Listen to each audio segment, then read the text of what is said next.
आपका बेहद शुक्रिया कि कल शाम में आपने फ़ोन करके मेरी खैरियत और मुझसे दरियाफ़्त किया कि क्या हुआ, और आपने मुझे बताया कि आपने फ़ौरन पुलिस के आला अहदेदारों से बातचीत भी की।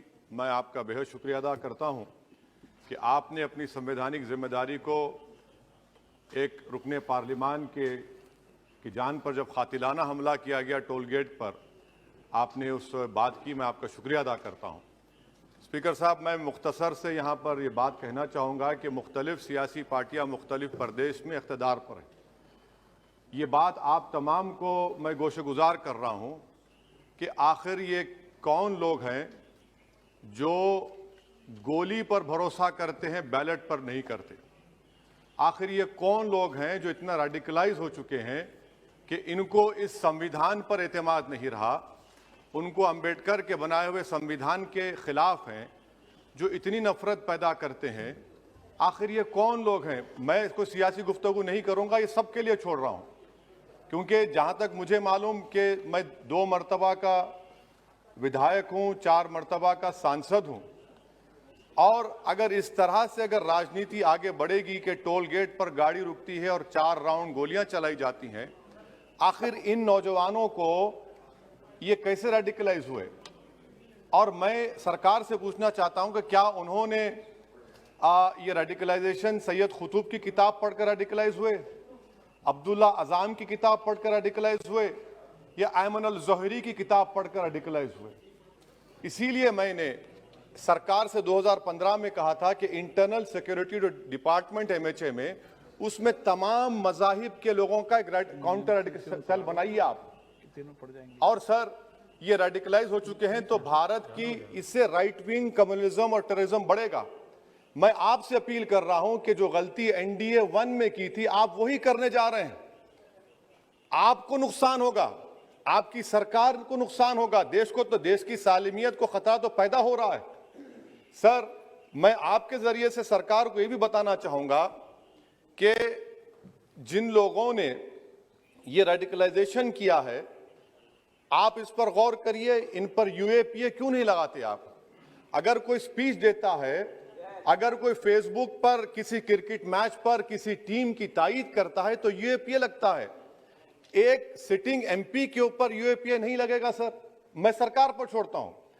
सर, चौथी बात यह है कि रेडिकलाइजेशन की जब बात होती है, हमने यहां पर एक कांग्रेस के बड़े नेता से सुना कि 2 भारत हैं दौलत के एतबार से। नहीं सर, भारत की दौलत मोहब्बत है। भारत की दौलत पैसों की दौलत नहीं है, भारत की दौलत मोहब्बत है। हां, 2 भारत हैं, एक मोहब्बत पर जो पिछले कई बरसों से आबाद है, और एक नफरत पर भारत बन रहा है। तो क्या आप दौलत की भारत की मिसाल देंगे या मोहब्बत की भारत की मिसाल देंगे? अगर मोहब्बत की भारत की मिसाल देंगे तो उसमें आपको मेरी जबान को रोकने के लिए गोली चलाने की जरूरत नहीं है। इस 2 भारत को समझने की जरूरत है। सर, खत्म सर, मुझे खत्म सर सुनिए सर, मैंने करीब से 6 फीट से गोलियां देखी, मुझे बोलने दीजिए सर। हो सकता है कि कल दिन ना देखूं मैं। अगर मैं यहां पर नहीं बोलूंगा तो कहां बोलूंगा सर? आप मुझे प्लीज बोलने दीजिए। सर, मैं आपसे गुजारिश यह करना चाहूंगा कि आप हरिद्वार में, रायपुर में और इलाहाबाद प्रयागराज में मेरे बारे में क्या कहा गया, आपके नायबी की रिपोर्ट है ना, आप क्यों छुपा रहे उसको? देखिए, मैं मौत से नहीं डरने वाला हूं, हम सबको जाना है इस दुनिया से, बल्कि मैंने कह दिया कि मैं इस वतन में पैदा हुआ, मेरी मां की कोख से तो जमीन पर लिटाया गया। जब मेरी आंख बंद हो जाएगी तो इंशाल्लाह औरंगाबाद की जमीन मुझे दफनाया जाएगा। मगर मैं आपसे अपील करना चाह रहा हूं सरकार से सर, कि जो कुछ बातें की गई हैं उसको देखिए। मैं Z कैटेगरी सिक्योरिटी नहीं चाहिए मुझे, मैं हरगिज नहीं चाहिए मुझे। मैं 94 से पॉलिटिक्स में हूं, मैं आजाद जिंदगी गुजारना चाहता हूं। मैं घुटन के साथ जिंदा नहीं रह सकता इस दुनिया में। मुझे जिंदा रहना है तो अपनी आवाज उठाना है, मुझे जिंदा रहना है तो सरकार किसी के उनके खिलाफ बोलना है, और अगर गोली लगती है तो मुझे कबूल है, मगर मैं घुटन की जिंदगी नहीं गुजार सकता सर। मेरा मानना यह है कि संविधान में अगर देश के गरीबों को, मजलूमों को, अल्पसंख्यक समाज को सिक्योरिटी मिलेगा तो मुझे मिलेगी। सर, आपकी चिंता हमें है ना सर, इसलिए सिक्योरिटी दे रहे हैं सर, आपको नहीं सर, देश के गरीब बचेंगे तो मैं बचूंगा। ओवैसी की जान इखलाक पीलू से बढ़कर नहीं है सर। ओवैसी की जान उस वक्त बचेगी जब गरीब की जान बचेगी। इसीलिए मैं आपके जरिए सरकार से अपील करना चाहूंगा कि सर, इस नफरत को खत्म करिए, इस नफरत को खत्म करिए और इस पर आप गौर करिए। मैं नहीं लूंगा सिक्योरिटी, मैं जेड कैटेगरी नहीं चाहता हूं सिक्योरिटी।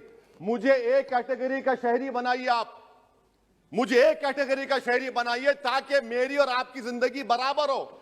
जब देश के प्रधानमंत्री पर सिक्योरिटी ब्रीच हुआ, अपोजिशन की तरफ से मैंने कहा था कि गलत हुआ, सब सेकुलर पार्टी के लोगों ने कहा कि ओवैसी तुम क्यों बोले। मैंने कहा नहीं, देश का प्रधानमंत्री मेरा है, सिक्योरिटी ब्रीच हुई तो एक्शन लेना चाहिए। मगर 4 मर्तबा के एमपी पर कोई 6 फीट के फासले से 4-4 गोली चलाता है। मुझे मौत है, हम सबकी मौत है, मगर मैं इन गोली चलाने वालों से डर कर खामोश नहीं बैठने वाला हूं। और मैं दुआ करता हूं कि उत्तर प्रदेश में पुरअमन पोलिंग होगी इंशाअल्लाह। उत्तर प्रदेश की जनता गोली चलाने वालों का जवाब बैलेट से देगी, नफरत का जवाब मोहब्बत से देगी और कमजोरों को दबाने का जवाब हिस्सेदारी से देगी। मेरी आपसे गुजारिश है सर कि मुझे जेड कैटेगरी नहीं चाहिए, मैं रिजेक्ट करता हूं। आप इंसाफ करिए सर, उस पर यूएपीए लगाइए। और इनके दिमाग कौन है? 2 लोग रेकी करते हैं, उनको मालूम कि मैं मीरठ की ठोर से आ रहा हूं उस टोल गेट पर, और 6 फीट के फासले पर गोली चलाते हैं। तो आप देख लीजिए सर, आप सरकार के हवाले, अगर आप इंसाफ करना चाहें आप इंसाफ कर सकते, मगर रेडिकलाइजेशन आपको नुकसान पहुंचाएगा और इससे राइट विंग टेररिज्म बढ़ेगा। शुक्रिया सर।